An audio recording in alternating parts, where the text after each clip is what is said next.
దానికి సంబంధించిన అప్డేట్స్ మనం చూద్దాం. పార్లమెంట్ సమావేశాల్లో అనుసరించాల్సిన వ్యూహంపై టీడీపీ ఎంపీలకు దిశానిర్దేశం చేశారు చంద్రబాబు. ఏపీకి రావాల్సిన నిధులు, ప్రాజెక్టులపై పార్లమెంటరీ పార్టీ సమావేశం ప్రత్యేకంగా చర్చించింది. డీలిమిటేషన్ బిల్, మహిళా రిజర్వేషన్లు, వికసిత్ భారత్ శిక్షా అధిష్టాన్ బిల్లు, ఆర్థిక వ్యవసాయ పాలసీలు, ఇథనాల్ బ్లెండెడ్ పెట్రోల్, వివిధ ప్రాజెక్టులకు వీజీఎఫ్ అమలు వంటి అంశాలపై చర్చ జరిగింది. వికసిత్ భారత్ శిక్షా అధిష్టాన్ బిల్లుపై అధ్యయనం చేయాలని లోకేష్ ని ఆదేశించారు ముఖ్యమంత్రి చంద్రబాబు.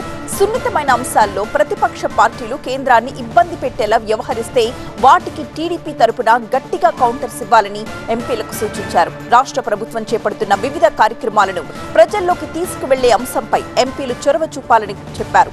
త్వరలోనే స్థానిక సంస్థల ఎన్నికలు నిర్వహించనున్నట్లుగా టీడీపీ సమావేశంలో స్పష్టం చేశారు చంద్రబాబు. అన్ని స్థానాల్ని కైవసం చేసుకునేలా కూటమి పార్టీలతో కలిసి పనిచేయాలని, ఎంత మాత్రం నిర్లక్ష్యంగా వ్యవహరించొద్దని ఆదేశించారు. త్వరలోనే ప్రజాప్రతినిధులకు, పార్టీ యంత్రాంగానికి 2 రోజుల వర్క్ షాప్ నిర్వహించబోతున్నట్లు చెప్పారు. ఎమ్మెల్యేలతో సమన్వయం చేసుకుంటూ ప్రభుత్వాన్ని, పార్టీని బలోపేతం చేసే దిశగా అడుగులు వేయాలని ఎంపీలకు దిశానిర్దేశం చేశారు.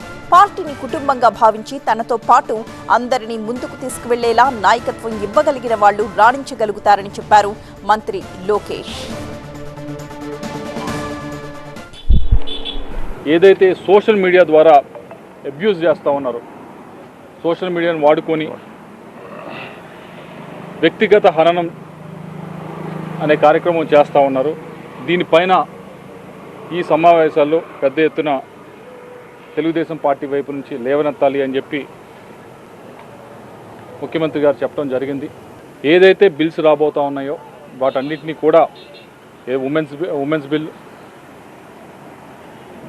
మొన్ననే మీరు చూశారు, మహానాడు సందర్భంగా తీర్మానం చేయడం జరిగింది.